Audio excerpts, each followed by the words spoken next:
In the scorching heat of a small Texas town, a millionaire's cruelty was about to unleash a truth that had been buried for 20 years. When Charles Whitmore decided to humiliate a homeless 12-year-old boy in front of hundreds of people, forcing him to sing for his entertainment, he had no idea that the child's voice would carry more than just a beautiful melody. Hidden within those pure notes was a secret so devastating it would bring down an empire built on lies, corruption, and murder. What started as a moment of public shame quickly spiraled into the most shocking revelation Cedar Springs had ever witnessed.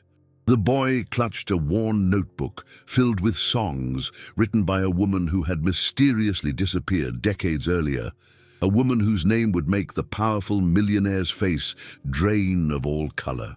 As the child's voice soared through the air, touching the hearts of everyone present, it also awakened ghosts from the past that some people had killed to keep silent.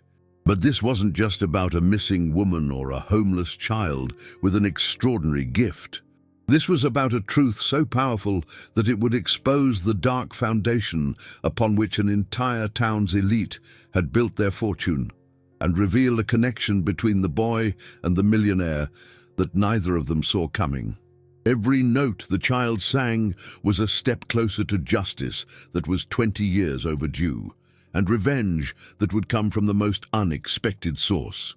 If you want to discover how one boy's voice brought down a corrupt empire and uncovered secrets that changed everything, make sure to follow our channel for more incredible true stories. Hit that like button if this story touched your heart, and let us know in the comments where you're watching from. The scorching Texas sun beat down mercilessly on the small town of Cedar Springs, where 4th of July bunting still hung limply from streetlights 3 weeks later. Main Street buzzed with an unusual energy that Tuesday afternoon, the kind of artificial excitement that only money could buy. Television crews adjusted their cameras, while local dignitaries straightened their ties, all preparing for what Charles Whitmore had promised would be a historic moment for our community. At the center of it all stood a gleaming white stage, hastily constructed but undeniably expensive, adorned with gold ribbons and oversized photographs of the future Cultural Arts Center.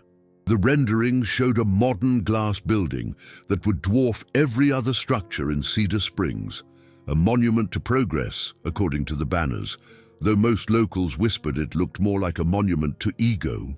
Charles Whitmore emerged from his black Mercedes, his Italian leather shoes clicking against the asphalt with the confidence of a man who had never been told no.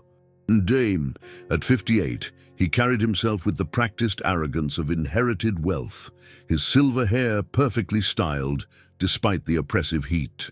His navy suit probably cost more than most families in Cedar Springs made in a month, and he wore it like armor against the stares of the working-class crowd gathered before him.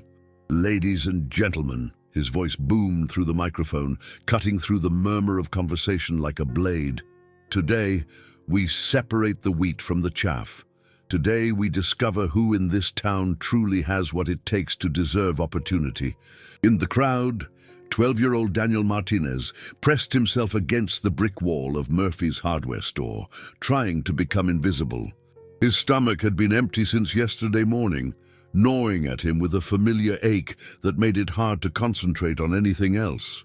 The sweet smell of kettle corn from a nearby vendor made his mouth water, but the crumpled dollar bill in his pocket wouldn't even buy him a small bag.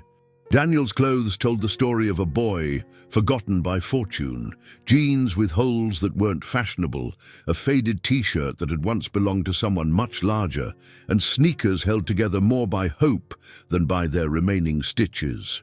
His dark hair needed cutting, falling into brown eyes that held depths of sadness no child should carry. He clutched a weathered composition notebook against his chest, its cover worn smooth by countless desperate embraces. Inside, in faded blue ink, were songs his mother had written before the cancer took her voice, then her breath, then everything else that mattered in Daniel's small world. "You see," Charles continued, his voice dripping with condescension as he gestured toward the crowd. "My foundation will only invest in proven talent. We won't waste resources on empty dreams or participation trophies. This community deserves better than false hope." The crowd shifted uncomfortably. These were people who worked double shifts at the tire factory, who clipped coupons and chose between medicine and groceries. They knew the weight of empty dreams, but they also knew the cruelty of crushing them unnecessarily.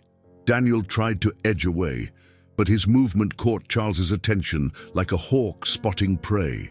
Those cold blue eyes locked onto the boy's retreating figure, and a smile spread across the millionaire's face.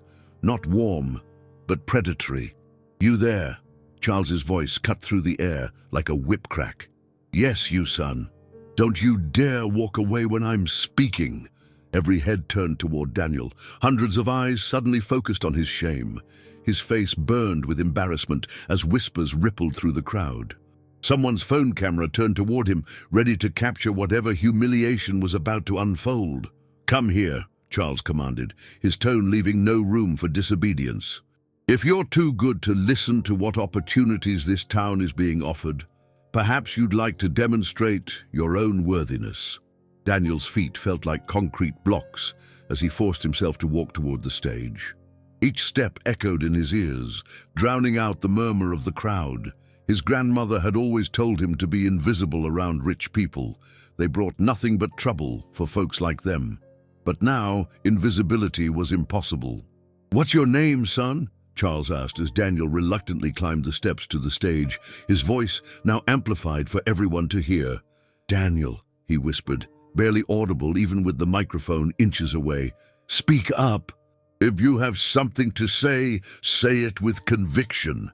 Charles's voice boomed, causing several people in the front row to wince. "Daniel Martinez," the boy said louder, his voice cracking with nervousness. "Well, Daniel Martinez." Charles drew out each syllable like he was savoring a fine wine. "Since you felt entitled to interrupt our ceremony with your wandering, why don't you show us what talents you possess? Surely someone who feels comfortable disrupting important community business must have something exceptional to offer." The crowd fell silent. Even the vendors stopped hawking their wares.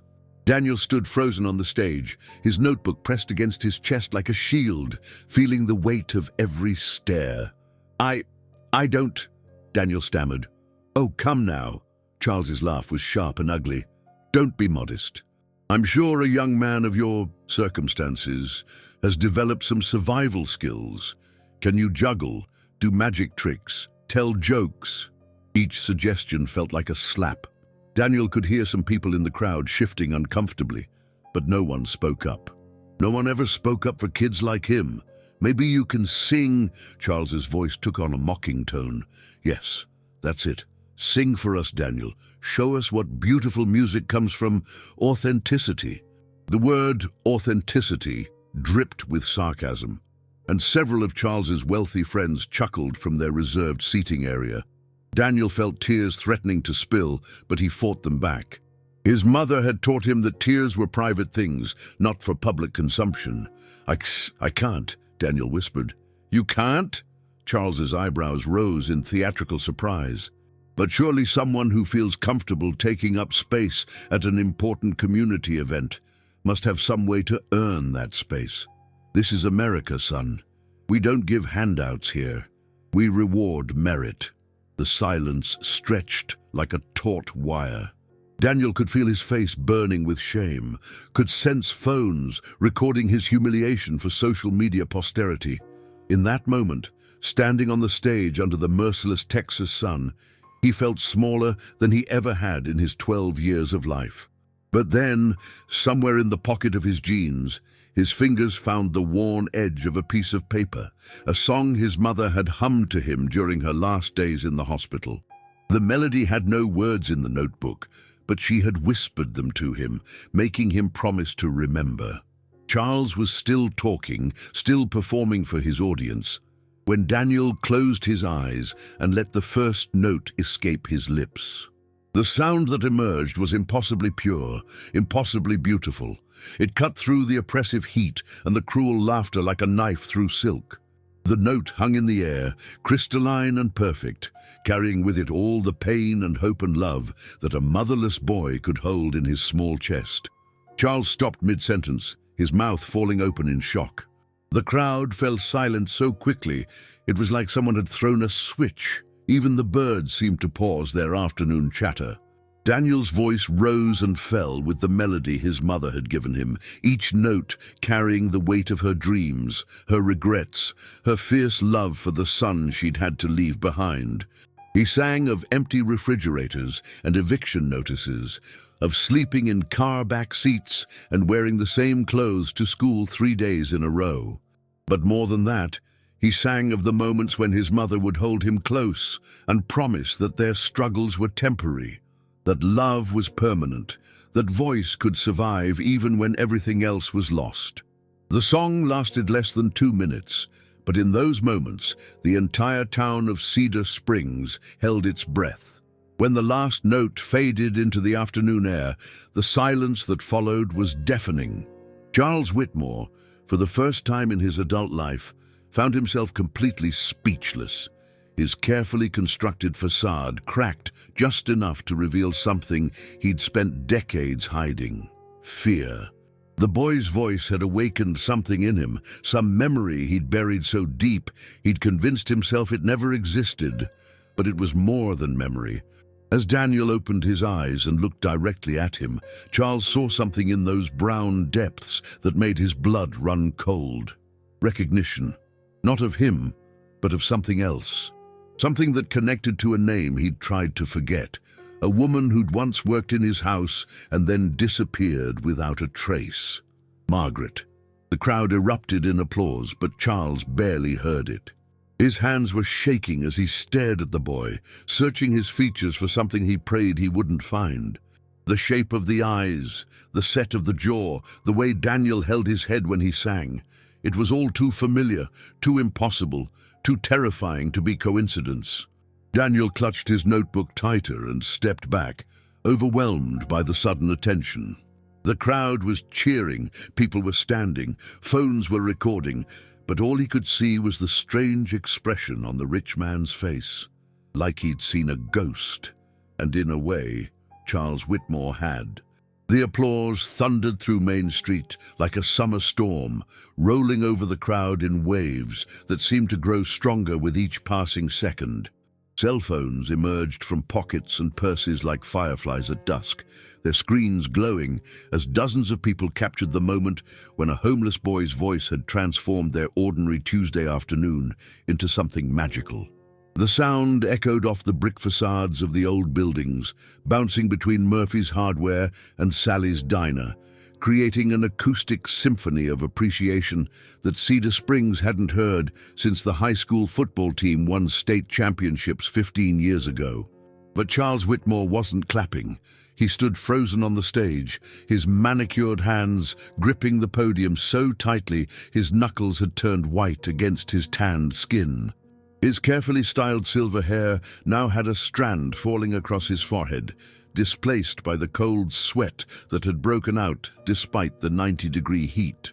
Those pale blue eyes that usually commanded every room with their calculating coldness now darted frantically across Daniel's face, searching for answers to questions he was terrified to ask.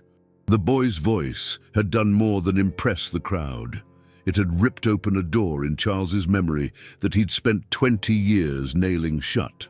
That melody, those inflections, the way Daniel's voice cracked with emotion on certain notes, it was all achingly, impossibly familiar, like hearing a ghost sing a lullaby.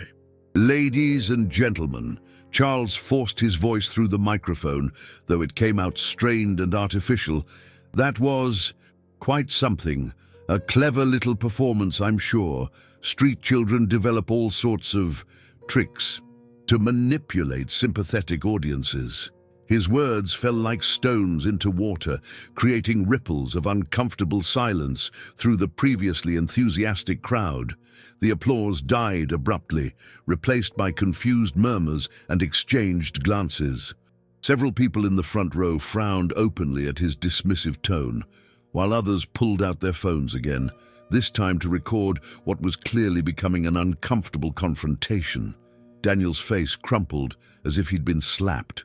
The notebook in his arms seemed to grow heavier, pressing against his chest like a lead weight. His brown eyes, which had sparkled with hope during his song, now filled with the familiar shame that followed him like a shadow through the streets of Cedar Springs. He took a step backward, his worn sneakers scraping against the wooden stage. Now, Charles continued, his voice regaining some of its earlier arrogance, though it still carried an underlying tremor. I'm sure we're all very moved by this little street show, but let's not confuse entertainment with actual talent worthy of investment. This cultural arts center will be built for serious artists, not for... He gestured vaguely at Daniel, letting the sentence hang in the air like a noose. The crowd's energy shifted palpably, the earlier warmth cooling into something harder, more defensive. These were people who knew what it felt like to be dismissed by wealth, who had watched their own children struggle and scrape for every opportunity. That boy's got more talent in his little finger than most people have in their whole body, called out a woman from the middle of the crowd. It was Sarah Beth Henderson, who ran the local diner and had never been intimidated by anyone, rich or poor. Her voice cut through the tension like a hot knife through butter. Several people nodded in agreement, and a low rumble of support began to build. But before it could gain momentum, another voice rose from the crowd, this one thin and wavering with age, but carrying an authority that made everyone fall silent. I know that song. The words came from Eleanor Hartwell, an 83-year-old woman who had lived in Cedar Springs her entire life and had attended every significant event in the town's modern history. She stood slowly from her folding chair in the second row, her arthritic hands gripping her walking cane as she fixed her rheumy blue eyes directly on Charles Whitmore. I know that song, she repeated louder this time, her voice carrying across the suddenly silent crowd. Haven't heard it in 20 years, but I'd recognize it anywhere. Margaret used to hum it while she worked. Charles felt the blood drain from his face so quickly he thought he might faint. The name hit him like a physical blow, making his vision blur around the edges. Margaret. Sweet, trusting Margaret with her gentle smile and her dreams of a better life for her unborn child. Margaret, who had cleaned his house and organized his life and discovered things she was never supposed to see. Margaret, who had disappeared one night and never been found. Margaret Hale, Eleanor continued, her eyes never leaving Charles's face. Worked as a housekeeper up at the big house on Magnolia Hill. Always said her baby would be a singer someday. Said music was in the child's blood, passed down from her own mother. The crowd turned as one to look at Daniel, who stood trembling on the stage like a deer caught in headlights. The notebook in his arms seemed to pulse with significance, its worn cover suddenly the most important object in the entire town square. That's impossible, Charles stammered into the microphone, but his voice had lost all its commanding power. You must be mistaken. There's no connection between this vagrant and anyone who worked for my family. Aye, but even as he spoke the words, he could see that no one believed him. The resemblance was becoming clearer now that Eleanor had spoken the name aloud. Daniel had Margaret's eyes, those same warm brown depths that had looked at Charles with such trust, such hope, right up until the end. Eleanor wasn't finished. She took a step closer to the stage, her cane tapping against the asphalt with each deliberate movement. Margaret Hale, she said again, this time loud enough for everyone to hear. Disappeared without a trace in the spring of 2004. Left behind a baby boy who went into the system when nobody could find any family. The pieces clicked together in the crowd's collective consciousness like puzzle pieces falling into place. Whispers began to ripple through the gathered people.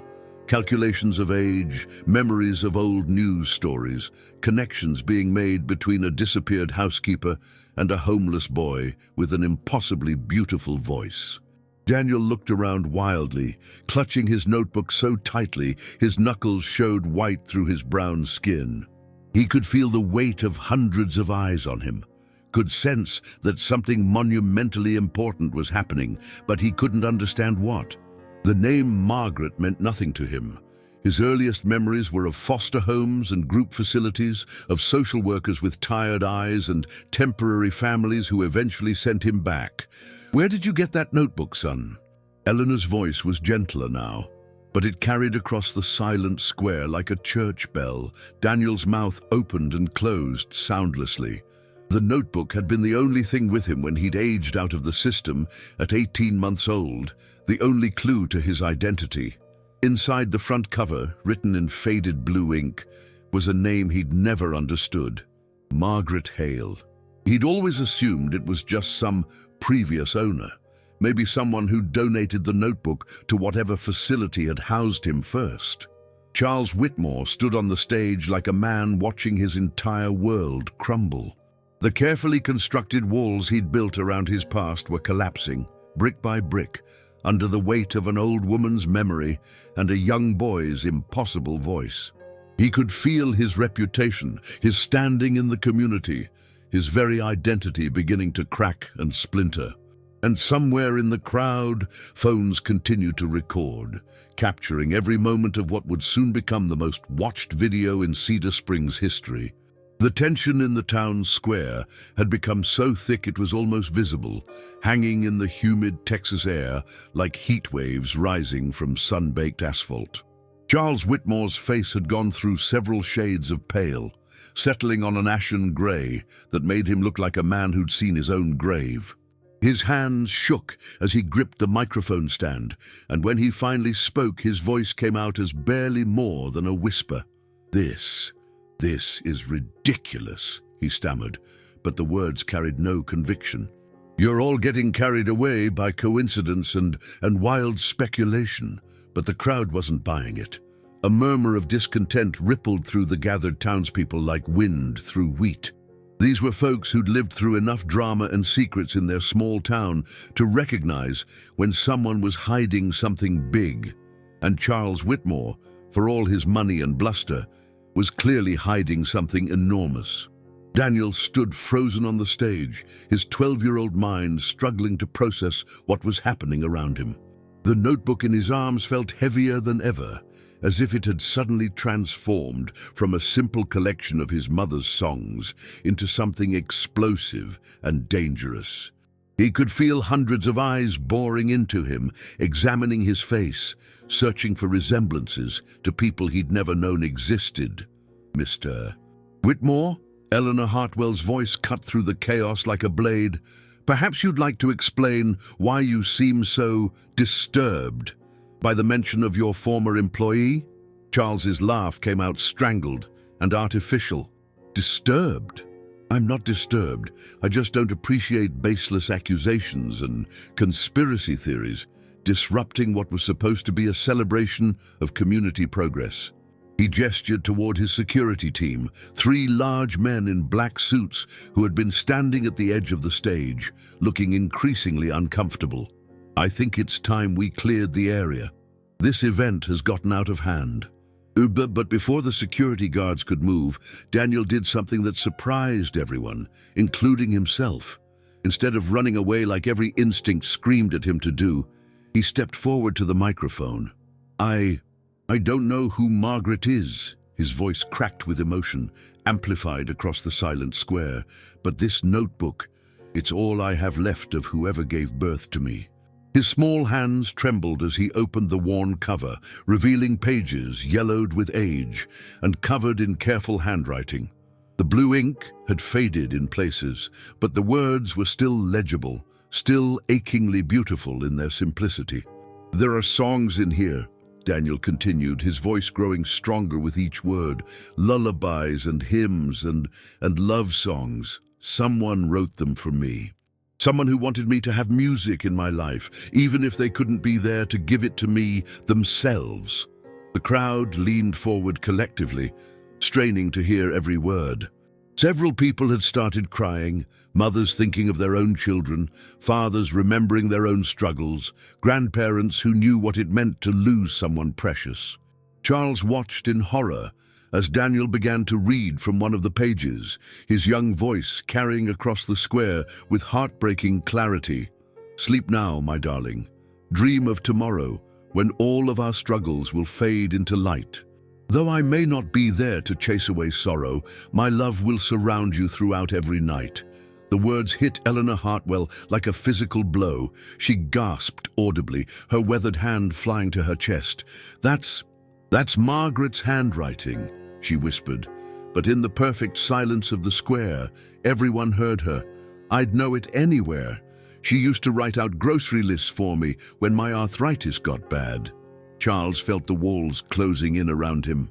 The carefully constructed life he'd built, the reputation he'd cultivated, the secrets he'd buried, everything was crumbling before his eyes, and it was all because of a homeless boy with his mother's voice and his mother's songs.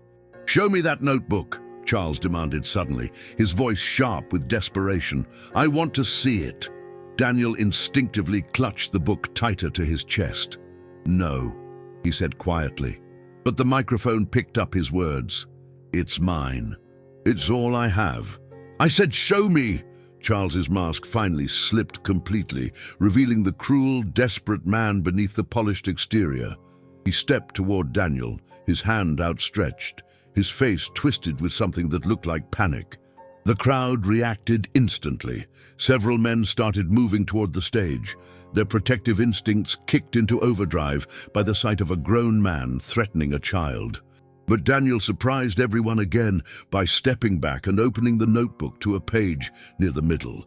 "There's a letter in here," he said, his voice steady despite his obvious fear. "Someone wrote a letter to someone named Charlie. Want me to read it?" Charles froze as if he'd been shot. Charlie. Only one person had ever called him Charlie, and she'd been dead for 20 years, or so he'd told everyone. That's enough," he said, but his voice had lost all authority. "Security, clear this area immediately." But his security team seemed to have developed selective hearing. The three large men in black suits stood motionless, their faces carefully neutral. They were locals too, men with families and consciences, and they'd heard enough to know that something seriously wrong was happening. Daniel looked down at the letter in his hands, then back up at Charles. For a moment their eyes met across the stage, and in that instant, Charles saw something that made his blood run cold. It wasn't just Margaret's eyes looking back at him. It was Margaret's strength, Margaret's courage, Margaret's stubborn refusal to be silenced. "The letter says," Daniel began, his voice carrying clearly across the silent square, "Charlie, I know what you did. I know about the money, about the people you hurt, about the lies you told. I kept quiet because I needed this job, but I can't stay silent anymore. Not when there's a baby coming who deserves better than a world built on other people's suffering." The crowd erupted in shocked murmurs and gasps. Phone cameras swiveled toward Charles, capturing his expression of absolute terror. The carefully orchestrated event had transformed into something else entirely, a reckoning that was 20 years overdue. Charles staggered backward, his face now completely drained of color. The notebook in Daniel's hands seemed to pulse with power, each page a potential bomb waiting to explode his carefully constructed world. That's forgery," he whispered. But even he didn't sound convinced. "Someone's trying to frame me, to destroy my reputation with lies and fabrications." But Eleanor Hartwell was shaking her head slowly, tears streaming down her weathered cheeks. "That's Margaret's handwriting," she said firmly, "and that's Margaret's boy. I can see it now. He's got her mouth, her chin, the way she used to tilt her head when she was thinking." Daniel looked out at the crowd, then back at Charles, then down at the notebook that had suddenly become the most important object in Cedar Springs. In his young heart, he felt something shifting.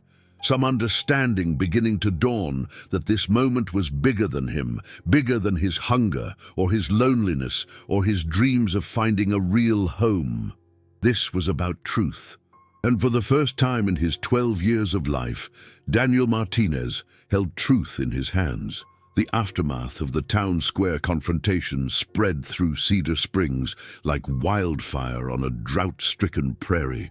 By evening, every diner booth, every church pew, and every front porch was buzzing with theories, speculation, and half-remembered stories about Margaret Hale and the mysterious circumstances of her disappearance 20 years ago. The local Facebook groups exploded with shared videos, each post garnering hundreds of comments and shares that rippled outward to neighboring towns and beyond. At Mel's Tavern, on the outskirts of town, where the regulars nursed their beers and watched the ceiling fans struggle against the oppressive heat, the conversation hadn't moved beyond one topic all evening. Jake Morrison, who'd worked construction on the Whitmore mansion back in '04, slammed his bottle down on the scarred wooden bar with enough force to make the other patrons look up from their drinks. "I'm telling you, something wasn't right about that whole situation," he declared, his words slightly slurred from his fourth beer. Margaret was there one day, gone the next. No forwarding address, no goodbye to anyone in town, just vanished. Like she never existed. Tommy Rodriguez, the bartender who'd been wiping the same glass for the past 10 minutes, nodded thoughtfully. "My mama always said rich folks got different rules than the rest of us. Different consequences too." Meanwhile, 3 miles away in the rectory behind St. Matthew's Episcopal Church, Father Michael O'Brien sat in his modest study, staring at the same passage in his evening scripture, reading for the 3rd time without absorbing a single word.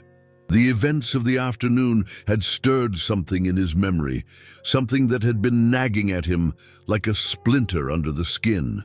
He rose from his desk and walked to the filing cabinet in the corner, his fingers trailing over folders marked with years and sacraments until he found what he was looking for: 2004, baptisms and funerals.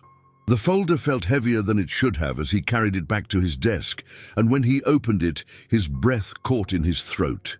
There, in Margaret's careful handwriting, was a baptism request form that had never been completed. At the top, in blue ink that matched Daniel's notebook, was written, "Baby boy Hale, born March 15, 2004. Father unknown, mother's wish that he find his voice in this world, even if I cannot stay to hear it sing."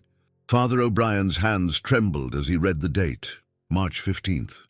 That was exactly 2 weeks before Margaret had disappeared without a trace, leaving behind only questions and a newborn baby who'd been found abandoned at the county hospital with nothing but a notebook of songs. Across town, in the gleaming marble foyer of the Whitmore mansion on Magnolia Hill, a different kind of reckoning was taking place. Victoria Whitmore stood at the bottom of the grand staircase, her usually perfect blonde hair disheveled, her designer dress wrinkled from hours of pacing. She'd been married to Charles for 15 years, long enough to recognize when her husband was hiding something, but tonight felt different. Tonight felt like the beginning of the end. "Explain it to me again," she said, her voice echoing in the cavernous space as Charles poured himself a 3rd scotch with shaking hands. "Explain to me how a homeless child ended up with songs written by a woman who used to work in our house. A woman who disappeared under mysterious circumstances that you've never fully explained." Charles didn't turn around, didn't meet her eyes in the reflection of the window. "I've told you 100 times, Victoria. She was unstable. Probably on drugs. She left in the middle of the night, probably to chase some loser boyfriend to another state. With a newborn baby, people make poor choices when they're desperate."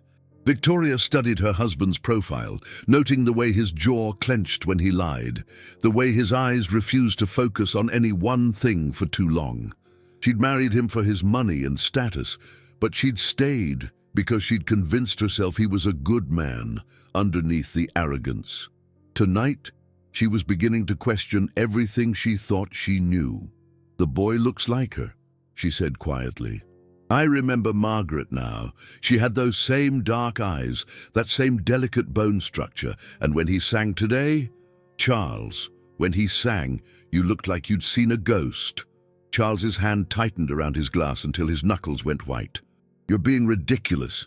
One homeless vagrant looks much like another."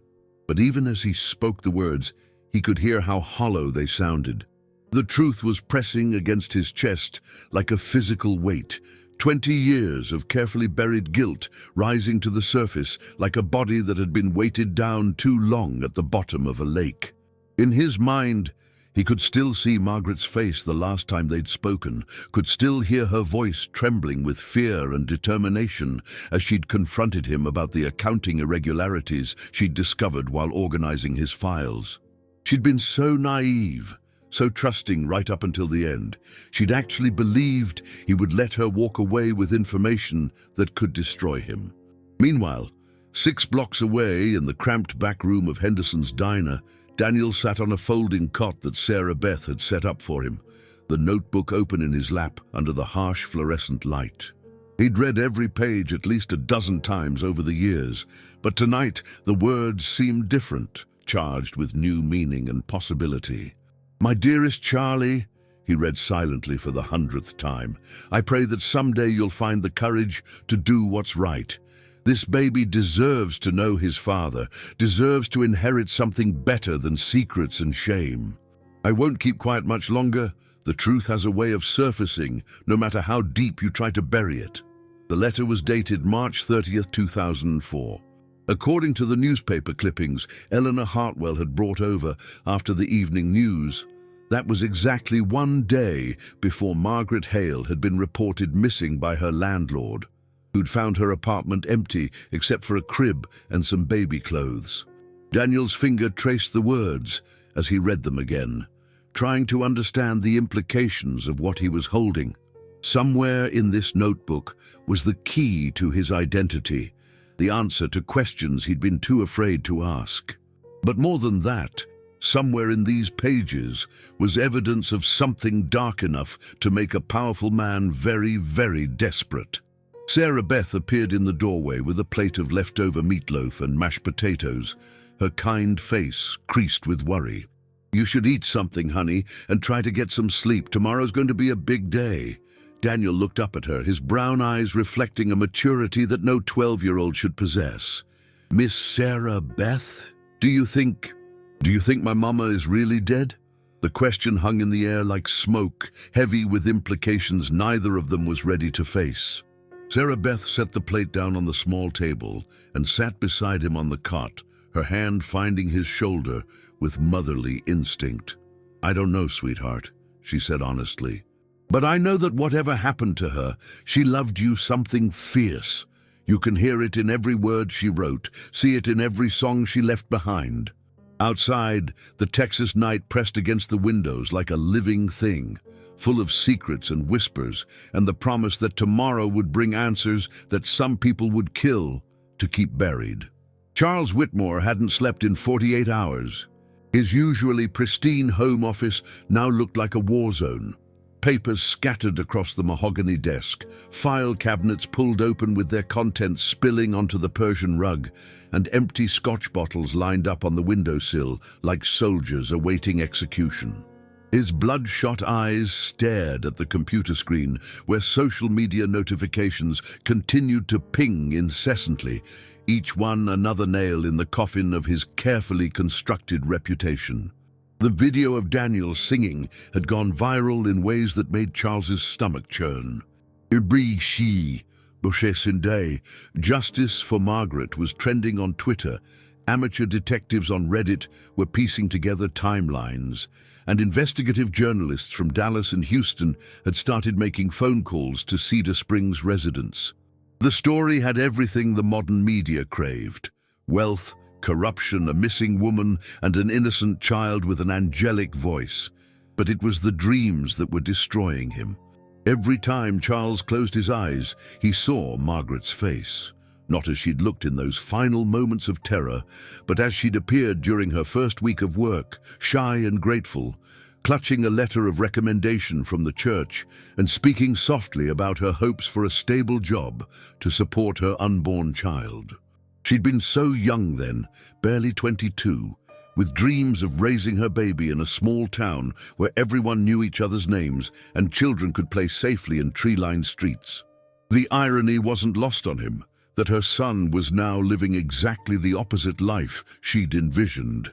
A soft knock on the office door made Charles jump like a guilty man. Victoria entered without waiting for permission, her silk robe rustling as she crossed the room to stand beside his desk. Her face was pale in the lamplight, and Charles could see the questions burning behind her eyes like embers ready to burst into flame. "I've been thinking," she said quietly, her voice carrying the careful tone of someone walking through a minefield. "About Margaret, about the timing, about why you've never wanted to talk about what really happened." Charles's fingers tightened around his glass until the crystal threatened to shatter. "Victoria, please. Not now." "When, Charles? When will be the right time to discuss the fact that a woman who worked in our house disappeared mysteriously, and now her son is living on the streets while you build monuments to your own ego?" The accusation hung between them like a blade. Charles turned in his chair to face his wife, and for a moment Victoria saw something in his expression that made her blood run cold. Not guilt. She'd been prepared for guilt. What she saw was calculation, the look of a predator deciding whether the person in front of him was a threat that needed to be eliminated. "You don't understand the complexity of the situation," Charles said finally, his voice eerily calm. "Margaret was unstable. She had delusions, made accusations that could have destroyed innocent people's lives. Sometimes, for the greater good, certain problems need to be handled discreetly." Victoria took a step backward, her hand instinctively moving to her throat. "Charles, what are you saying?" But before he could answer, the house phone rang with a shrill persistence that made them both freeze.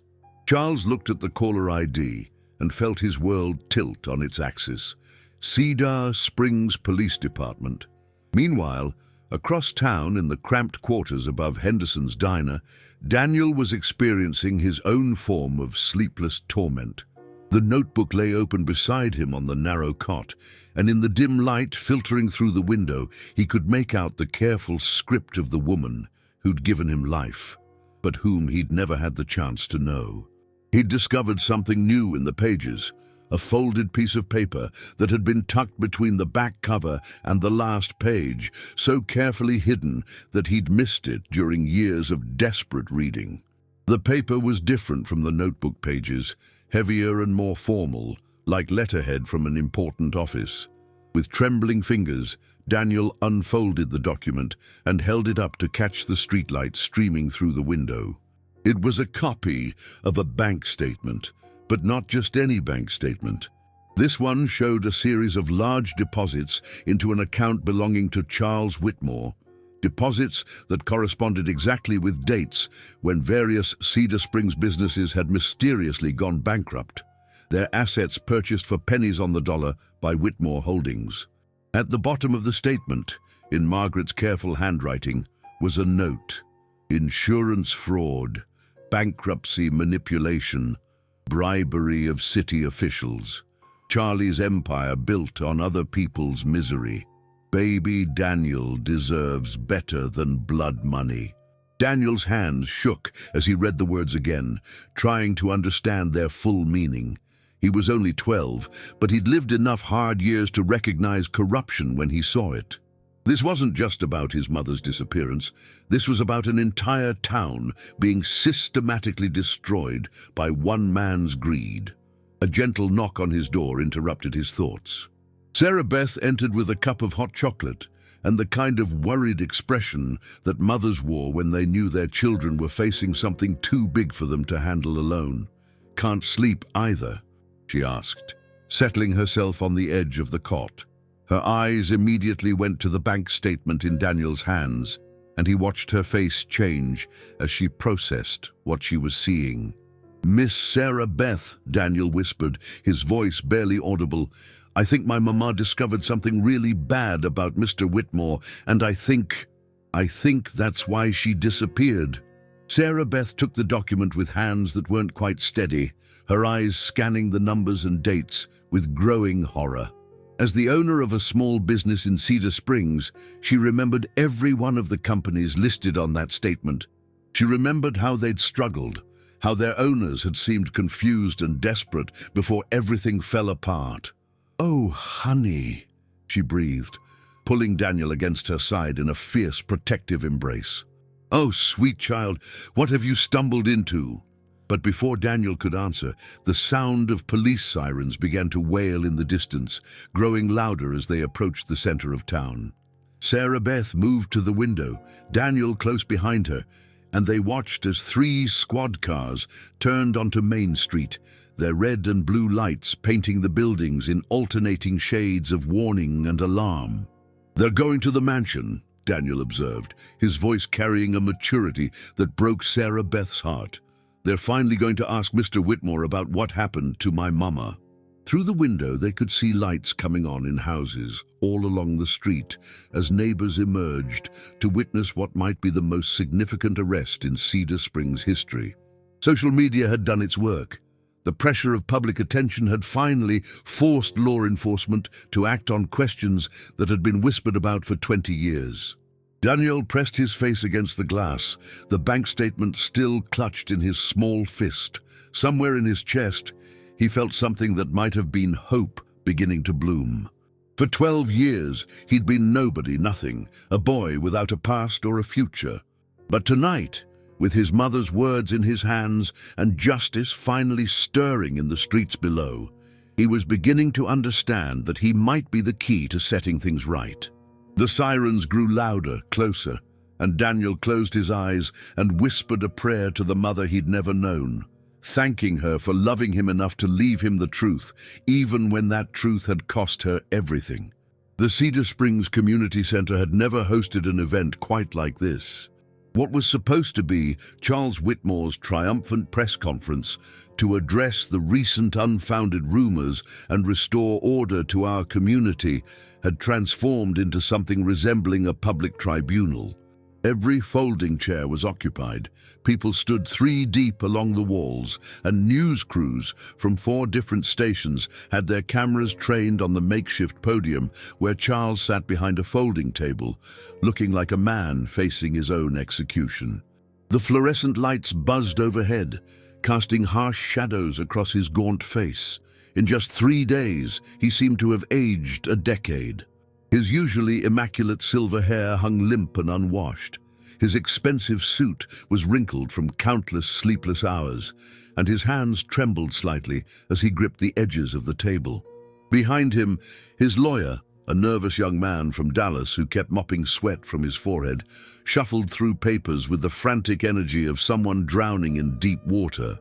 At the back of the room, near the emergency exit where he could escape if necessary, Daniel Martinez stood clutching his notebook against his chest like armor. Sarah Beth had tried to convince him to stay at the diner, to let the adults handle whatever was about to unfold, but Daniel had refused. This was his story now, his truth to tell, and he wouldn't hide from it any longer. The murmur of conversation died as Charles leaned forward to the microphone, his voice cracking slightly as he began to speak. "Ladies and gentlemen, I called this conference to address the malicious rumors and conspiracy theories that have been circulating about my family and my business practices. These accusations are not only false, they're being perpetuated by a disturbed child with a vivid imagination and liar!" The word rang out across the community center like a gunshot. Every head turned toward the source of the interruption, and there stood Daniel, his young voice carrying clearly in the sudden silence. His brown eyes blazed with a fury that seemed too large for his small frame, and when he spoke again, his words carried the weight of 20 years of buried truth. "You're a liar, Mr. Whitmore, and I can prove it." Charles's face went from pale to ashen gray. "Security, please escort this child from the—" "No." Daniel's voice cut through the attempt at dismissal like a blade. He began walking down the center aisle, and the crowd parted before him like water, sensing that they were witnessing something historic. "I have something that belongs to this community, something that explains what really happened to my mother." The notebook seemed to pulse with significance as Daniel reached the front of the room. Charles half rose from his chair, his lawyer grabbing his arm to pull him back down. But it was too late. Daniel was already opening the worn cover, revealing pages that would change everything. "My name is Daniel Martinez," he announced, his voice steady despite the magnitude of what he was about to do. "But before I was Daniel Martinez, I was baby boy Hale, and this notebook belonged to my mother, Margaret Hale, who worked for Mr. Whitmore until she discovered something that made him very, very afraid." The silence in the room was deafening. Camera crews zoomed in on the notebook, reporters held their breath, and even the sound of the air conditioning seemed to fade into nothingness. Daniel opened to a page he'd memorized word for word, his mother's careful handwriting visible to everyone in the front rows. "March 30th, 2004, Daniel read aloud. "Charlie, I can't stay silent anymore. I found the real books, the ones you hide in the safe behind your desk. I know about the insurance claims on buildings that weren't really damaged. I know about the bribes to city council members. I know about the families you've destroyed to build your empire." Charles lurched to his feet, his face now flushed with desperate anger. That's fabricated. "This child is reading from some fantasy he's concocted to—" "I also know about the baby," Daniel continued, his voice growing stronger with each word. "Our baby. The son you'll never acknowledge because it would complicate your perfect life with your perfect wife." The room erupted. Gasps and shocked murmurs filled the air as the implications of Daniel's words sank in. Victoria Whitmore, who had been sitting in the front row looking increasingly horrified, stood up so suddenly her chair toppled backward. "Charles." Her voice was barely a whisper, but the microphone picked it up. "Charles, what is he saying?" But Charles wasn't looking at his wife. His eyes were fixed on Daniel with an expression of pure terror mixed with something that might have been recognition. Because standing there in the harsh fluorescent light, holding his mother's notebook and speaking with her courage, Daniel looked exactly like Margaret had looked that last night. Defiant, determined, and utterly unafraid of the consequences of telling the truth. "She wrote you letters," Daniel continued, turning to another page. "Letters begging you to do the right thing, to acknowledge your son, to stop hurting innocent people, to use your money and power for good instead of greed." He found the passage he was looking for and read it with the clear, pure voice that had captivated the town just days earlier. "I won't let our child grow up in a world built on other people's suffering. If you won't change, if you won't stop, then I'll have no choice but to tell everyone what I know. This baby deserves better than blood money. This baby deserves a father who can look at himself in the mirror without shame." Victoria Whitmore sank back into her chair as if she'd been physically struck. The mathematical timeline was suddenly crystal clear. Margaret's pregnancy, her disappearance, the timing of Daniel's birth, everything aligned with sickening precision. "Where is she?" Daniel asked, his voice breaking slightly as the emotion of the moment overwhelmed him. "What did you do to my mother?" Charles stood frozen, his mouth opening and closing without sound. Around the room, people were pulling out their phones, broadcasting live streams of a 12-year-old boy confronting one of the most powerful men in Texas with evidence of corruption, fraud, and murder. But it was Eleanor Hartwell who provided the final devastating blow. She rose slowly from her seat in the third row, her arthritic hands gripping her walking cane as she fixed Charles with a stare that could have melted steel.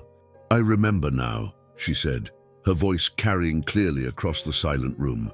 "I remember where I saw you that night, April 1st, 2004, at 3 in the morning.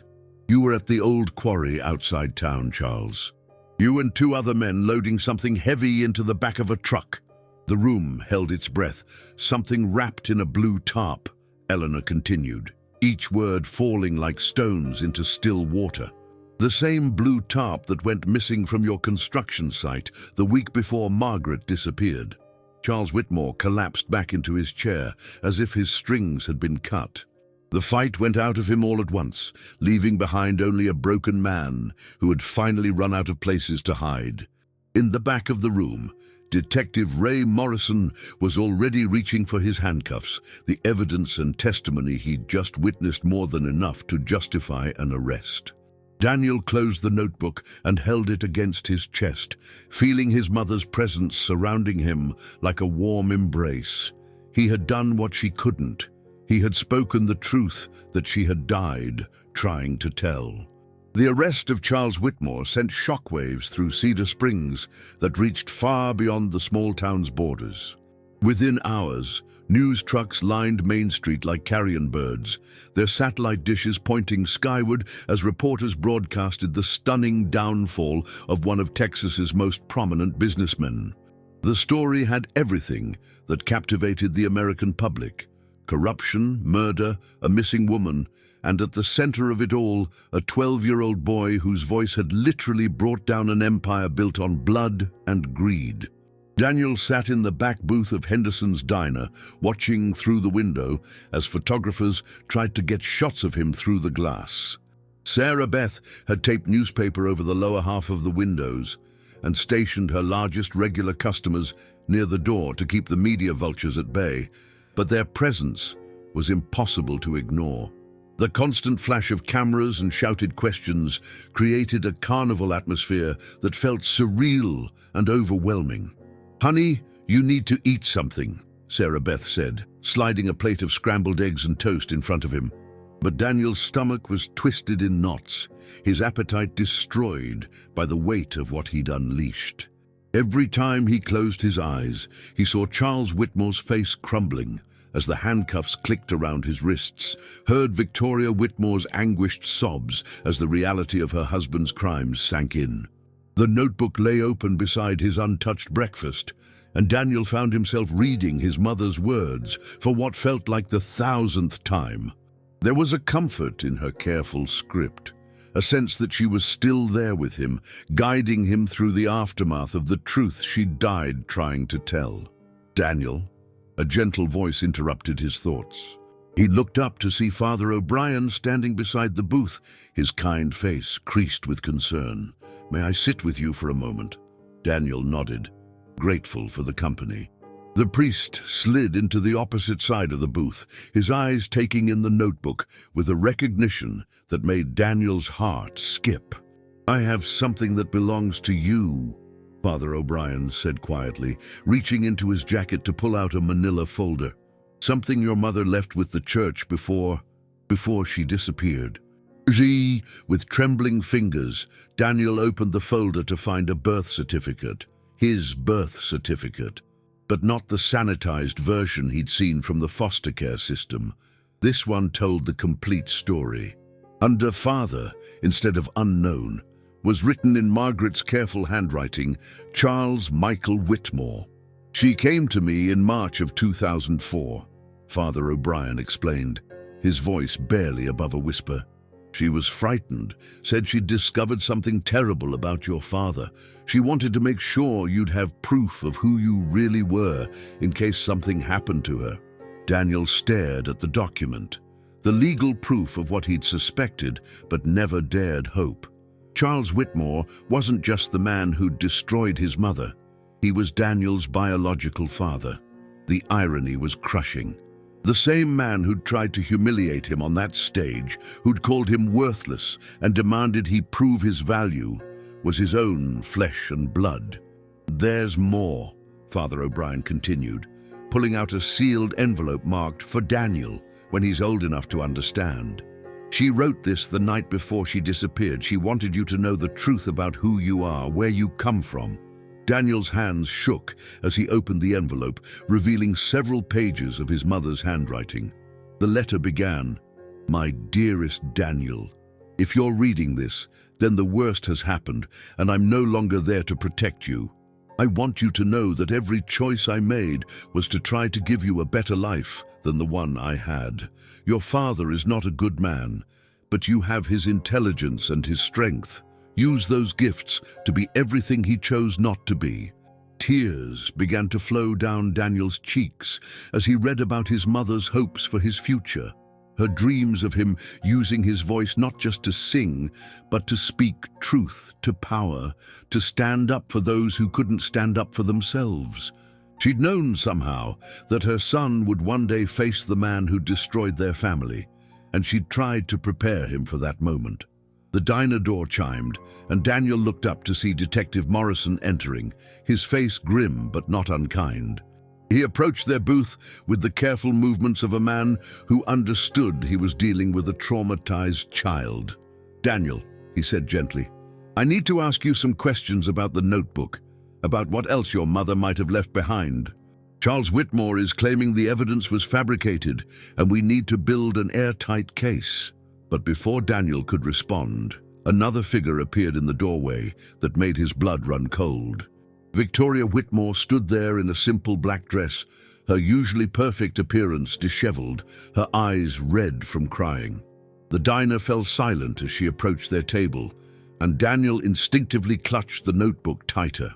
"I'm not here to defend him," Victoria said quickly, seeing the fear in Daniel's eyes. "I'm here to apologize and to give you this." She placed a small key on the table between them, its brass surface catching the fluorescent light. "This opens a safety deposit box at First National Bank. Charles doesn't know I found it, doesn't know I've known about it for years. Inside, you'll find records of every illegal transaction, every bribe, every life he destroyed to build his fortune." Detective Morrison leaned forward, his interest clearly piqued. "Mrs. Whitmore, are you saying you have evidence of your husband's crimes?" Victoria's laugh was bitter and broken. "Detective, I have enough evidence to put him away for multiple lifetimes. I kept it as insurance, I suppose. I never thought I'd need to use it, never thought he could do something as horrible as—" She trailed off, unable to finish the sentence. Daniel looked at the key, then at Victoria, trying to understand why the woman whose life he'd just destroyed was helping him. "Why?" he asked simply. Victoria's eyes filled with fresh tears. "Because you're his son. Because Margaret Hale deserved better than what happened to her. Because you deserve to know the truth, all of it, no matter how ugly it gets." She reached into her purse and pulled out a photograph, its edges worn from handling. It showed a young Margaret Hale, radiant and laughing, holding a tiny baby in her arms. On the back, in Charles's younger handwriting, were the words, "My Margaret and our beautiful boy, March 15th, 2004. "He loved her," Victoria whispered, her voice breaking completely. "I found this in his desk drawer years ago. He loved her, and he killed her anyway because his reputation mattered more than her life. More than your life." Daniel stared at the photograph, seeing his mother's face clearly for the first time, seeing himself as the baby she'd died protecting. The weight of it all, the love, the loss, the betrayal, the justice finally being served, crashed over him like a wave. But through it all, he could hear his mother's voice in his memory, singing the lullabies she'd written in the notebook, promising him that love would survive even when everything else was lost. And for the first time since this all began, Daniel Martinez, son of Margaret Hale and Charles Whitmore, finally understood who he really was. 6 months later, on a crisp October morning that painted the Texas sky in shades of amber and gold, Daniel Martinez stood once again in the town square of Cedar Springs. But this time, everything was different.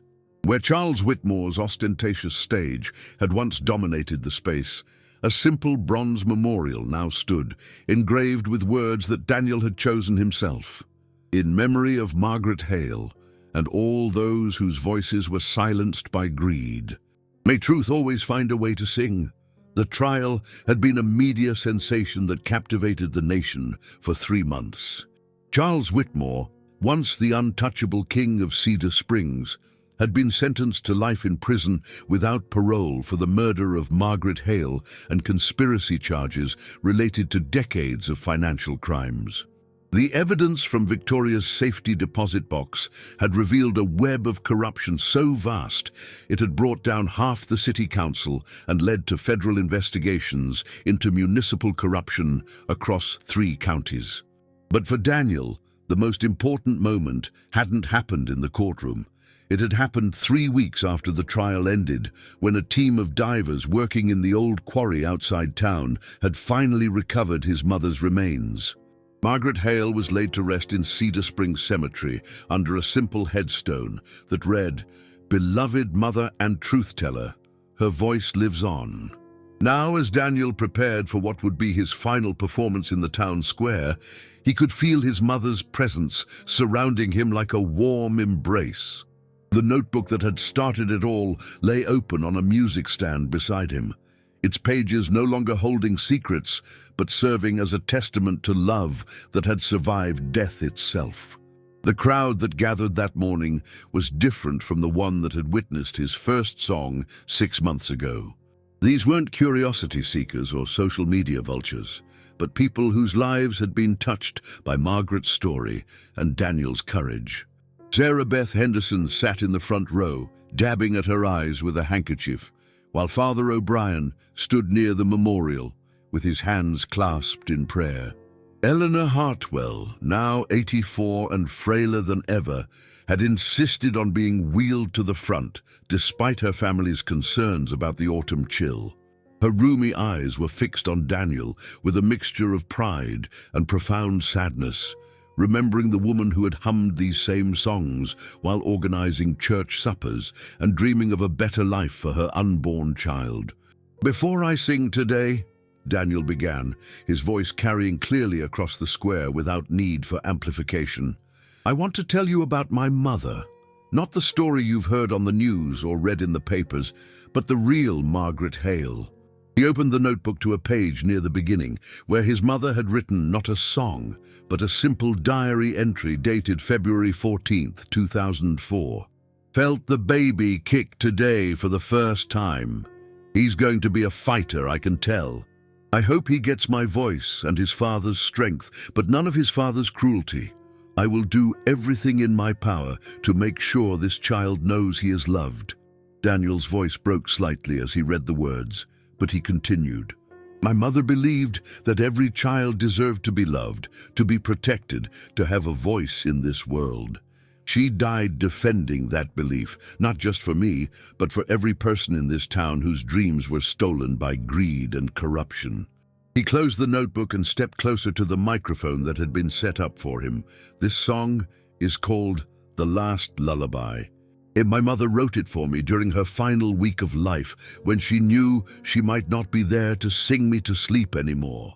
The melody that emerged from Daniel's throat was unlike anything he'd sung before. It carried the weight of loss and the power of hope in equal measure, weaving together pain and healing into something that transcended simple music. His voice had deepened slightly in the months since that first performance, but it had also gained a richness born of understanding who he truly was and where he came from. As he sang, Daniel could see the effect his mother's words were having on the crowd. Tears flowed freely down weathered cheeks. Strong men bowed their heads in respectful silence, and mothers pulled their children closer, understanding viscerally the love that Margaret had felt for the son she'd never see grow up. The final notes of the lullaby hung in the crisp autumn air like a benediction, and when they faded, the silence that followed was filled with something that hadn't existed in Cedar Springs for decades: peace. The truth had been told, justice had been served, and the dead had finally been allowed to rest. But the most profound moment came after the formal ceremony ended, when a figure emerged from the back of the crowd that made Daniel's heart skip. Victoria Whitmore approached slowly, her once perfect appearance now marked by months of grief and soul-searching. She carried with her a manila envelope that she placed gently on the memorial. "These are letters your father wrote to your mother before everything went wrong," she said quietly. "Love letters from when they first met, when he was still capable of caring about something more than money and power. I thought you should know that part of the story too." Daniel looked at the envelope, then at Victoria, seeing in her eyes a woman who had lost everything but was finally free from the weight of lies. "Thank you," he said simply, and those two words carried more forgiveness than Victoria had dared hope for. As the crowd began to disperse, Daniel remained standing beside his mother's memorial, the notebook tucked safely under his arm. Tomorrow, he would start his new life in the foster home that Sarah Beth and her husband had opened specifically for him. He would continue his education, nurture his gift for music, and work to ensure that his mother's sacrifice had meaning beyond the conviction of one corrupt man. But today, he simply stood in the autumn sunshine and felt, for the first time in his 12 years of life, that he truly belonged somewhere. He was Daniel Martinez, son of Margaret Hale, survivor of injustice and keeper of truth. His voice had brought down an empire built on lies, and now it would help build something better in its place. In the distance, church bells began to toll the hour, their bronze voices joining in harmony with the wind that rustled through the memorial flowers. And somewhere in that sound, Daniel could swear he heard his mother singing along, her voice finally free to soar beyond the silence that had tried to contain it. The end. Daniel's story reminds us that sometimes the smallest voices carry the greatest power to change the world. In a society that often judges worth by wealth and status, a homeless 12-year-old boy proved that truth, courage, and love are the only currencies that truly matter. His mother's sacrifice wasn't in vain because she raised her voice when it counted most, and her son inherited not just her songs, but her unwavering commitment to justice. Ask yourself this: if you discovered evidence of corruption that could destroy powerful people, would you have the courage to speak up knowing it might cost you everything? Would you risk your life to protect the innocent, even if no one would believe you?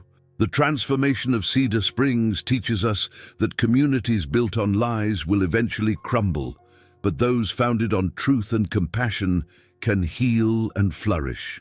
Charles Whitmore thought his money could silence anyone, bury any secret, and erase any inconvenient truth. But he learned too late that some forces in this universe are more powerful than wealth or influence. Love transcends death, truth survives burial, and justice, though sometimes delayed, is never truly denied. Margaret Hale's voice lived on through her son, proving that when we stand up for what's right, we create echoes that resonate far beyond our own lifetime.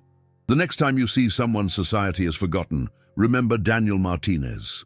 The next time you witness injustice, remember Margaret Hale. Their story challenges us to ask, what legacy are we creating? Are we building something meaningful, or are we constructing monuments to our own ego that will crumble when the truth finally emerges?